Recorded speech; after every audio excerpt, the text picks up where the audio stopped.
नमस्कार बच्चों, आज हम पढ़ने जा रहे हैं क्लास 7 का संस्कृत का अष्टमा पाठ त्रिवर्ण ध्वजा। त्रिवर्ण मतलब त्रिवर्ण मतलब 3 रंगों वाला, ध्वजा मतलब झंडा, 3 रंगों वाला झंडा मतलब तिरंगा। तिरंगा को हम त्रिवर्ण ध्वजा बोलते हैं। यह पाठ में यह बताया गया है कि झंडा को कब फहराया जाता है। झंडा स्वतंत्रता दिवस और गणतंत्र दिवस के अवसर पर झंडा को फहराया जाता है। और इस पाठ में यह बताया गया है कि स्वतंत्रता दिवस के बारे में बताया गया है और झंडा के तिरंगा के बारे में इसका वर्णन किया गया है। तो इस पाठ को हम पढ़ने से पहले सबसे पहले हम उसका शब्दार्थ देख लेते हैं। शब्दार्थ: त्रिवर्ण ध्वजा मतलब 3 रंगों वाला झंडा। संलपंती मतलब वार्तालाप करते हैं या करती है। प्रास्तोष्यंती मतलब प्रस्तुत करेंगे या करेंगी। मोदकानी, मोदकानी मतलब लड्डू। ऊर्जा स्वताया ऊर्जा की। अराह, अराह मतलब तीलियाँ। उत्तोलनम यानी ऊपर उठाना या फहराना। तो चलिए हम पाठ को रीड करते हैं। अष्टमा पाठ है, पाठ 8, त्रिवर्ण ध्वजा। त्रिवर्ण ध्वजा तिरंगा। केचन बालका काश्चन बालिकस्य स्वतंत्रता दिवसस्य ध्वजा समारोहे सोत्साहं गच्छन्तः परस्परं संलपन्ति। केचन बालका कुछ बालक और कुछ बालिकाएं स्वतंत्रता दिवस के ध्वजारोहण समारोह में उत्साहपूर्वक गच्छन्तः जा रही हैं। परस्परम संलपति और आपस में परस्पर एक दूसरे से संलपन्ति मतलब बातें कर रही हैं। कुछ बालक और कुछ बालिकाएं स्वतंत्रता दिवस समारोह में विद्यालय जा रही हैं और आपस में बातें कर रही हैं। देवेशा बोलता है अति स्वतंत्रता दिवस, आज स्वतंत्रता दिवस है। अस्माकं विद्यालय प्राचार्य ध्वजारोहणं करिष्यति, हमारे विद्यालय का प्राचार्य ध्वजारोहण करेंगे मतलब झंडे को फहराएंगे। छात्रस्य सांस्कृतिक कार्यक्रमान् प्रस्तुयन्ति अन्ते च मोदकानि मिलिष्यन्ति। छात्र सांस्कृतिक कार्यक्रम प्रस्तुत करेंगे। छात्र जो है वह सांस्कृतिक कार्यक्रम प्रस्तुत करेंगे। प्रस्तुत करेंगे। अन्ते च मोदकानि मिलिष्यन्ति और अंत में मोदक मिलेंगे। मोदक मतलब लड्डू मिलेंगे। अंत में लड्डू मिलेंगे। डेविड बोलता है सुचि जानसी तुम अस्माकं ध्वजा कीदृश। सुचि क्या तुम जानती हो कि हमारा ध्वज कैसा है। कीदृश मतलब कैसा है। सुचि बोलती है अस्माकं देशस्य ध्वजा त्रिवर्ण अस्ति, हमारे देश का ध्वज जो है, झंडा जो है वह त्रिवर्ण है, तिरंगा है। सलीम बोलता है रुचे अयम त्रिवर्ण कथम, यह रुचि कि यह त्रिवर्ण तिरंगा कैसे। रुचि बोलती है अस्मिन् ध्वजे त्रयवर्णा सन्ति अतः त्रिवर्णा। किं त्वम् एतेषां वर्णानां नामानि जानसि। अस्मिन् ध्वजे, यह ध्वज त्रयवर्णा सन्ति 3 रंग का है। वर्ण मतलब रंग, 3 रंगों का है। अतः त्रिवर्ण, अतः यह तिरंगा है। किं त्वम् एतेषां वर्णानां नामानि जानसि, क्या तुम इन वर्णों के नाम, इन रंगों के नाम जानते हो। सलीम बोलता है अरे केसर वर्णा श्वेता हरिता च एते त्रयवर्णा।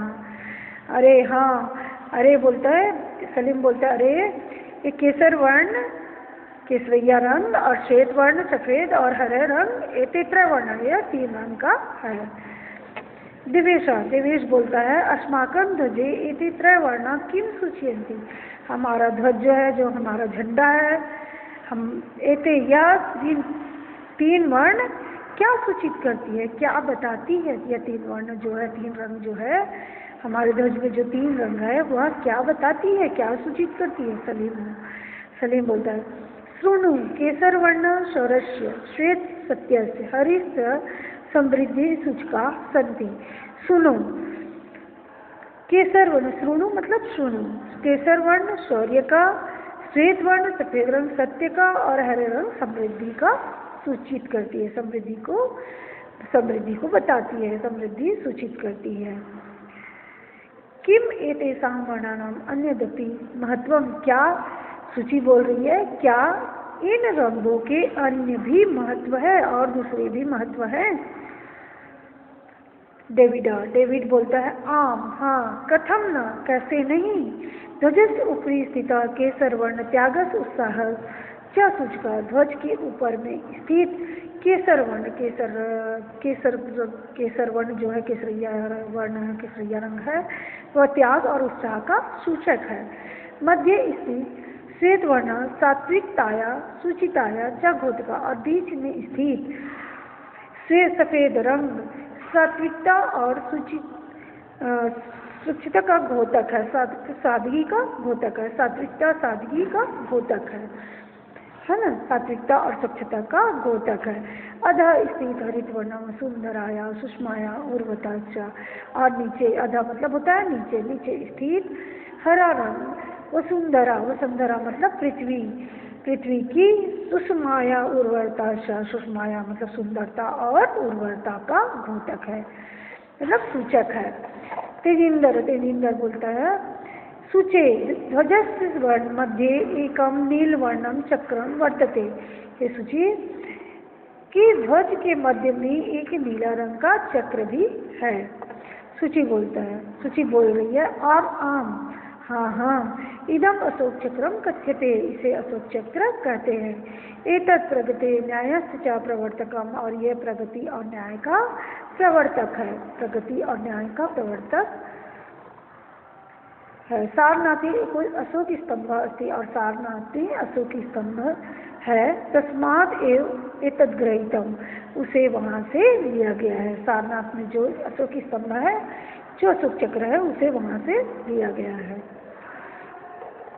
सूची बोली आम इदम अशोक चक्रम कथ्यते, हाँ, इसे अशोक चक्र कहते हैं।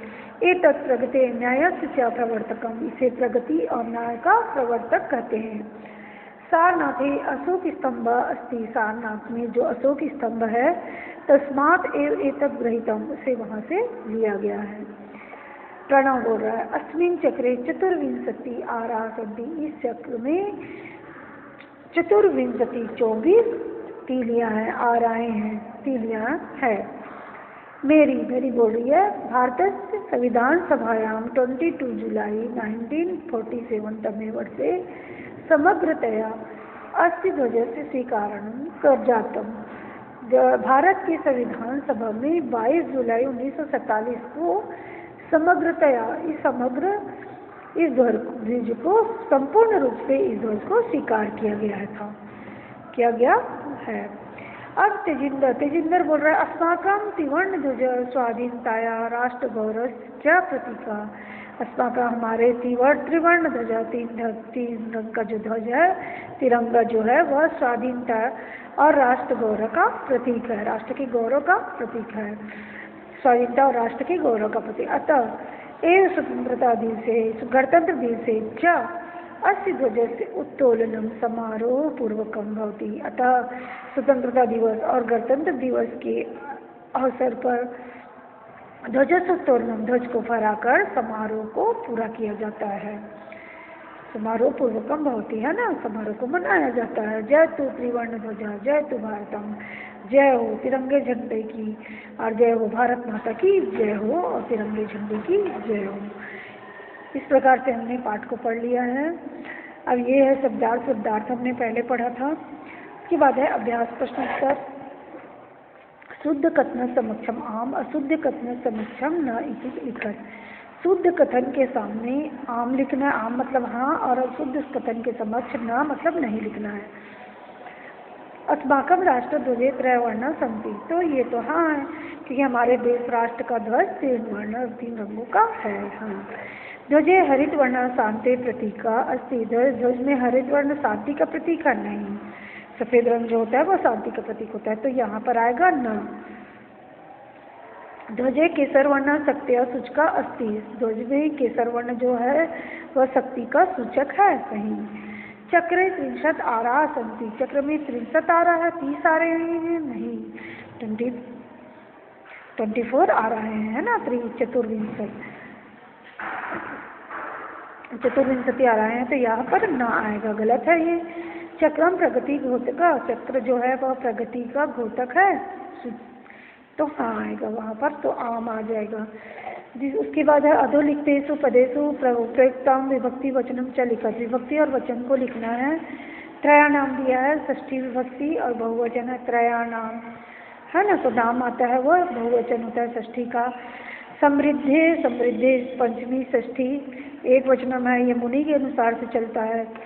ठीक है। वर्णानाम वर्ण पुल्लिंग शब्द है, तो पुल्लिंग शब्द या वर्णानाम षष्ठी बहुवचन होता है। उत्साहस्य ये भी पुल्लिंग शब्द है, तो यहाँ पर षष्ठी एक वचन है। उत्साहस्य जैसे बालकस्य होता है वैसे उत्साहस्य होता है। नागरिकय जैसे बालकय होता है वह नागरिकय होगा, तो तृतीया बहुवचन होता है। सात्विकताया या जो है वह स्त्रीलिंग है। सात्विकता तो स्त्रीलिंग है, तो यहाँ पर स्त्रीलिंग में पंचमी षष्ठी बहु एक वचन होगा। ठीक है। उसके बाद प्राणानाम षष्ठी बहुवचन होगा। सभायाम सप्तमी एक वचन होगा, ये भी स्त्रीलिंग है। सभायाम, ठीक है, जैसे बालिकायाम होता है सप्तमी एक वचन में, वैसी सभायाम तो सप्तमी एक वचन होगा। उसके बाद है थर्ड क्वेश्चन है, एक पदेन उत्तरत। एक पद में उत्तर दीजिए। अस्माकं ध्वजे कति वर्णा सन्ति। यह हमारा ध्वज कितने रंगों का है? तो त्रयवर्ण का है, तो वर्णा त्रया वर्णा सन्ति, त्रयवर्ण सन्ति। ठीक है, 3 रंगों का है। त्रिवर्णे ध्वजे शक्तिया सूचका का वर्ण, शक्ति का सूचक कौन सा वर्ण है? तिरंगे झंडे में शक्ति का सूचक कौन सा रंग होता है? तो केसरा आ जाएगा। केसर रंग जो होता है वह शक्ति का सूचक होता है। अशोक चक्रम कस्य घोतकम अस्ति। अशोक चक्र किसका घोतक है, किसको सूचित करे? धर्मस्य, तो यहाँ पर आ जाएगा धर्मस्य। कस्य दिया हुआ है तो धर्मस्य आ जाएगा। त्रिवर्ण ध्वज कस्य प्रतीका। त्रिवर्ण किसका प्रतीक है? स्वाभिमानस्य, स्वाभिमान का प्रतीक है, तो कस्य दिया है तो स्वाभिमानस्य आ जाएगा। उसके बाद है अस्माकं ध्वजस्य श्वेत वर्णा कस्य सूचका अस्ति। यहाँ पर एक वाक्य में उत्तर दिया हुआ है, तो हमारा ध्वज श्वेत वर्ण किसका सूचक है? तो यहाँ आंसर लिखा हुआ है अस्माकं ध्वजस्य श्वेत वर्ण सत्यस्य सूचका अस्ति। हमारा ध्वज श्वेत वर्ण सफ़ेद रंग का जो वर्ण है वह सत्य का सूचक है। उसके बाद है अशोक स्तंभ कुत्र अस्ति। अशोक स्तंभ कहाँ है? अशोक स्तंभ सारनाथ है अस्ति। सारनाथ में अशोक स्तंभ जो है वह सारनाथ में है। त्रिवर्ण ध्वज से उत्तोलनम कदा होती। 3 रंग का जो ध्वज है उसका उत्तोलनम कब होता है? उत्तोलन मतलब कब फहराया जाता है? तो यह त्रिवर्ण उत्तोलनम स्वतंत्रता दिवसे गणतंत्र दिवसे च भवति। तिरंगा को स्वतंत्रता दिवस और गणतंत्र दिवस को फहराया जाता है। अशोक चक्रे कति आरा सन्ति। अशोक चक्र में कितने आराएँ हैं? अशोक चक्रे 24 आरा सन्ति। 24 आरा है, मतलब 24 आराएँ हैं अशोक चक्र में। उसके बाद 5वां नंबर का क्वेश्चन, दो लिखित वाक्य सुरेखांकित पदानि आधृत्य प्रश्न निर्माणम कुरु। प्रश्न निर्माण करना है। अस्माकं त्रिवर्ण ध्वज विश्व विजयी भवे। त्रिवर्ण ध्वज ये जो एक वचन है, एक प्रथमा एक वचन है, तो यहाँ पर कह आ जाएगा। त्रिवर्ण ध्वज कह आ जाएगा। ठीक है, कह के होता है ना, तो कह होगा। तो सधर्मात् प्रमादम वयम न कुर्यात्। प्रमादम जो है वह नपुंसक लिंग है, और तो यहाँ पर हो जाएगा किम। तो एतत् सर्वम अस्माकं नेत्रीणाम सद्बुद्धे सफलम। नेत्रीणाम ये सद्बुद्धे जो दिया हुआ है वह षष्ठी, स्त्रीलिंग षष्ठी बहुवचन एक वचन है, तो यहाँ पर आ जाएगा कस्या। तो और क्वेश्चन मार्क लगाएंगे, इसी तरीके से लिख के लगाएंगे। एतत् सर्वम अस्माकं नेत्रीणाम कस्या सफलतम सत्फलम।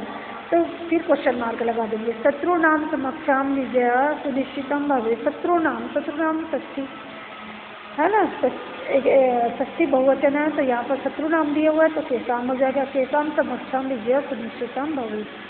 उसके बाद है उदाहरण अनुसार हम समुचित पदे रिक्त स्थानानि पूरी। रिक्त स्थान को पूरा करना है। ये शब्द दिए हुए हैं, उसका विभक्ति वचन एक वचन द्विवचन बहुवचन करना है। पट्टिका दिया है तो षष्ठी पट्टिकाया पट्टिकयो पट्टिकानाम। अग्निशिखा सप्तमी अग्निशिखायाम अग्निशिखयो अग्निशिखासु। सभा दिया हुआ है सभाया सभाभ्याम सभाभ्य। चतुर्थी लिखना है हमको। अहिंसा का द्वितीया लिखना है तो अहिंसाम अहिंसे अहिंसा हो जाएगा। सफलता का हमको पंचमी लिखना है तो सफलताया सफलताभ्याम सफलताभ्य। सूचिका का तृतीया लिखना है तो सूचिकाया सूचिकाभ्याम सूचिकाभि। समुचित मेलनम दृष्टवा लिखो। समुचित मेलन नहीं मेलन करना है, इसको मिलाना है। केसर वर्ण किसका प्रतीक है? शरीर त्याग का सूचिका। हरित वर्ण किसका प्रतीक है? सुषमाया और वर्ता का सूचिका। अशोक चक्र किसका प्रतीक है? प्रगति न्याय प्रवर्तकम। त्रिवर्ण ध्वज किसका प्रतीक है? स्वाधीनता राष्ट्र गौरव और प्रतीका। त्रिवर्ण ध्वज स्वीकारम कब किया था? स्वीकार कब किया था? प्रगति न्याय से यहाँ पर 22 जुलाई 1947 को समय वर्ष में स्वीकार किया था। तो इस प्रकार से इसका बन जाएगा। तो धन्यवाद बच्चों।